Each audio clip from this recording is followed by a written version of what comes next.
Assalamualaikum warahmatullahi wabarakatuh. My name is FAKHIRA IZZATI binti KAMARULSAMAN. My name is Aina Farhana binti Muhammad Ali. My name is NORFARAH NAJIHAH binti ZAINAL ZAKUAN. My name is AMIRAH binti NURHIDAYU. My name is DANIAL. Meritocracy is a system of social stratification based on personal merit rather than personal wealth, privilege or social position. According to supporters, this system is fairer and more productive compared to other systems of government. The term is used more to commonly mean a competitive system where selection is made on the basis of merit. It encourages the improvement of each individual by giving the greatest rewards to those with the higher merit. In the context of new public management (NPM), there is a competitive advantage of the government sector through the use of market-based models and approaches from the private sector.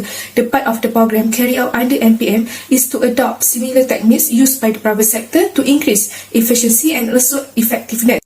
Nevertheless, there is a significant overlap in this view of NPM where reform in the context of competitiveness is not clearly stated, considering that an efficient and dynamic bureaucracy is the only option.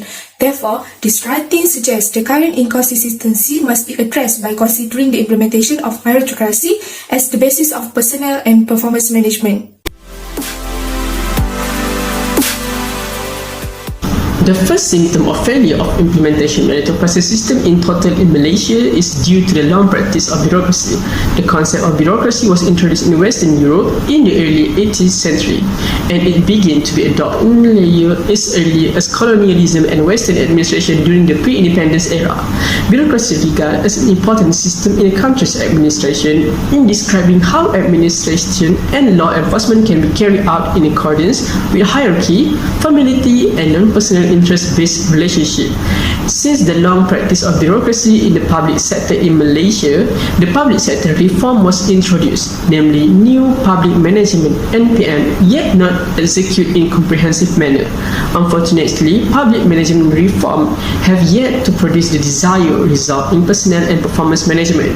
Many current scenarios indicate a decline in public sector efficiency when civil servants are incompetent, absent or ineffective in carrying out their entrust duty. The public criticize and complain about the bureaucratic red tape. This demonstrates that the long-standing bureaucracy system has had a significant influence on staff and public sector performance management. The second symptom are regarding Malaysia culture. Culture can be defined as the ideas, custom and social behavior of particular people or society. Hard truth, Malaysian public sector has its own culture that large number of their personnel merely put their personal interests instead of their responsibility and moral practice, or in easiest word, understand as a politicization. It is worse by the fact that Malaysia is a developing country with numerous chances for politicizing the public sector, such as awarding contract to cronies, allowing political appointees towards certain position in the public sector, and so forth.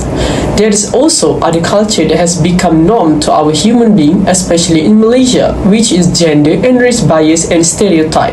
For example, managers tend to give a promotion to men employees rather than women due to underrated capabilities, and Chinese should be involved in entrepreneur and business instead of Malaysia and India. This proves how culture make people live in stereotype-minded other than look at the actual performance and merit. Thus, this kind of culture will continue burden some of the public sector as it will make it hard to propose and implement meritocracy as one of the personnel and performance management, and also show a discrimination toward gender and race. There is also one culture that are very synonym among Malaysian people, which is flattering.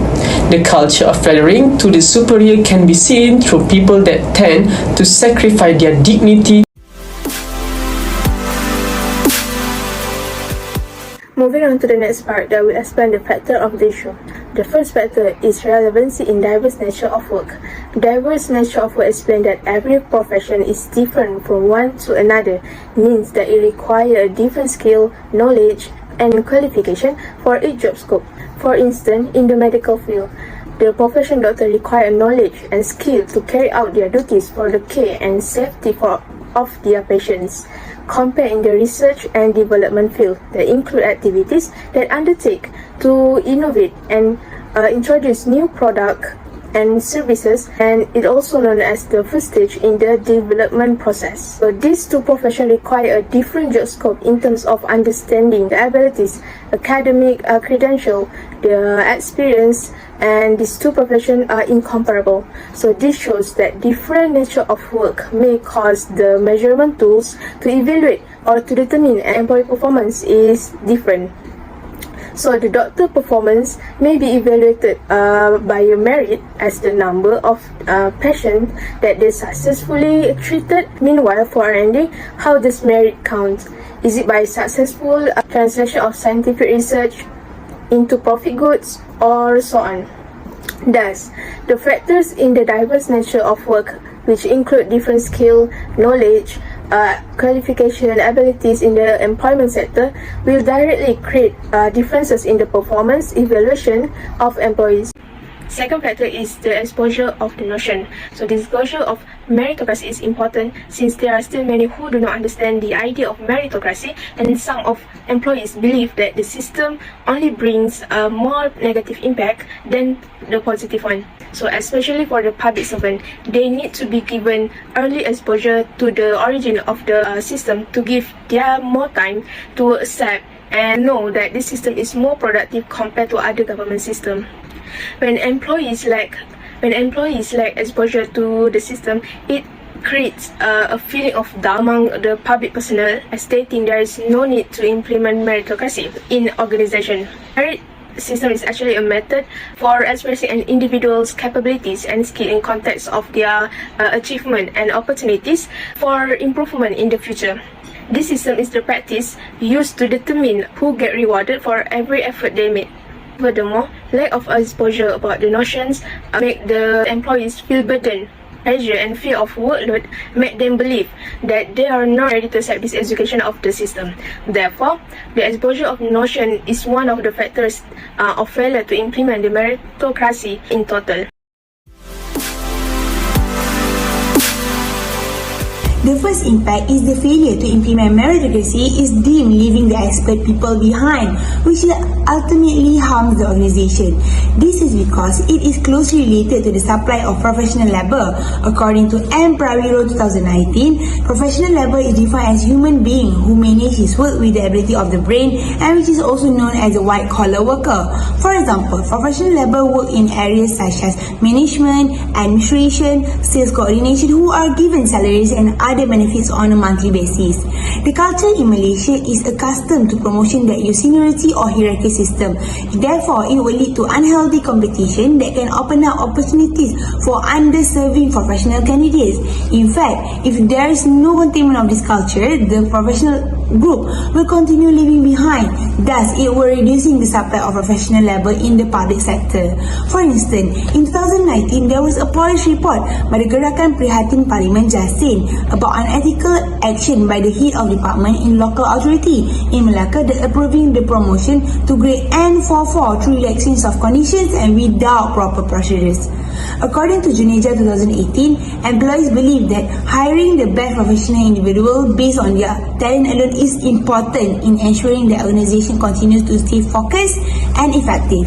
Therefore, organization with a progressive mindset about to have established formal framework to ensure that employees are evaluated solely on the basis of their effort, abilities, skills, and performance, which may be achieved through fostering the meritocracies. Second impact is lower the employee performance. The failure to implement the meritocracy will directly impact the employee performance in terms of achieving the motivation, particularly to employee that consistent and has the excellent performance record. Motivation here refer to the willingness to get the job done by starting rather than procrastinating, persisting in the face of distraction, and investing enough mental effort to make sure it succeeds. This motivation will be difficult for employee to achieve because the absence of meritocracy system in the organization. Since the worker has the opinion that their earners will only benefit their employer, such as no increase in the wages, but the effort that used is double. This impact can be illustrated clearly by taking the existence of KPI, Key Performance Indicator, as is not enough because since it prevents emphasizing the individual goals. Hence, meritocracy system is offering those lacking part in current system as employee merit point can represent themselves as well as rather than achieving organization goals only. For instance, situations where the employee have the hopes of achieving their career development are difficult to realize due to the fact that there is no clear system is applied for the benefit of the employee's individual record, specifically for their career's enhancement in the future. Therefore, it reduces the employee motivation to work alternatively and can even make the work performance decrease till it no longer denies that there is a possibility a resignation to be happen.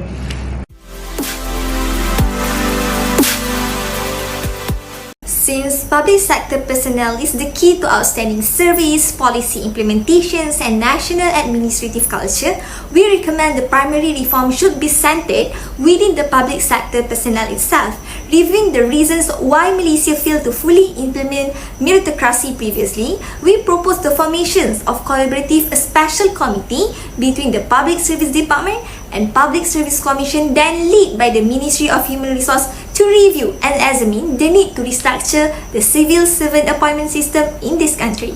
At the early stage, the study must address 5 main cores, namely, first, what? The study focus. Second, why? The necessity of the study. Third, who? The individual will be involved in the study. Fourth, when? The durations of the study will be conducted.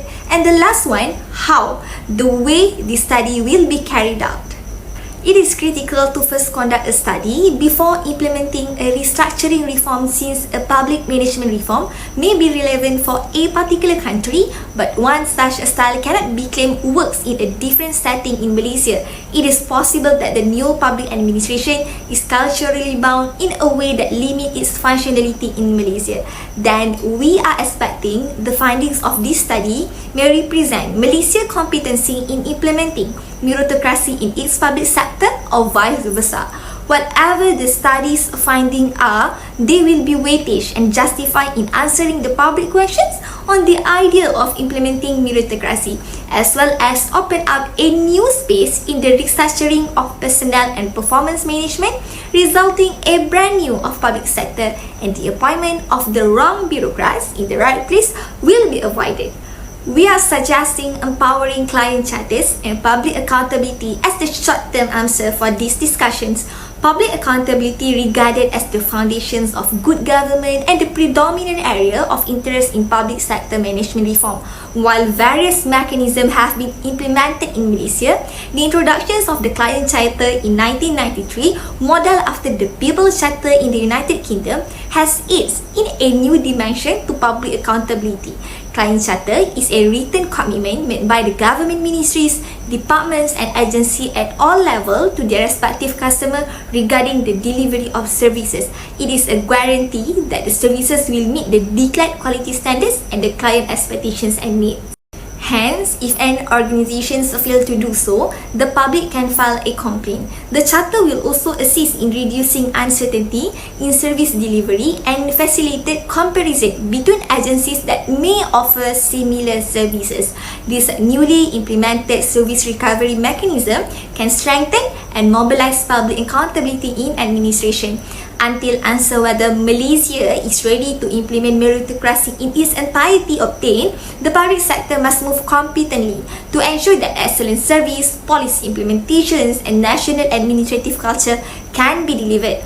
Hence, according to the foundation that has been laid, we recommend the empowerment of client charters and public accountability before Malaysia. Such commitment is present and they are indication that the government is ready to push the reform agenda even further. According to the Minister at the Ministry of Foreign Affairs, Saifuddin Abdullah, he called for changes in the way public service are managed. He also said that part of the problem currently plaguing the public service is that it tends to prioritize bureaucracy over meritocracy, even though it is difficult. However, not all process or policy carried out abroad are capable of being used by Malaysia. Therefore, Malaysia needs to have their initiative to conduct a study first before implementing a reformation in personnel and performance management. To put it concisely, there is still no solid study that states meritocracy is the best way to be implemented as a yardstick for the performance of public sector workers in Malaysia. Therefore, this writing argues that trust, responsibility and integrity are necessary for every civil servant in Malaysia when performing their duties to this country. This writing firmly believes that there is a room for improvement if the government can give proper planning to make personnel and performance management better, as it aids in boost employees' productivity and lead to outstanding service. That's all from us. Thank you.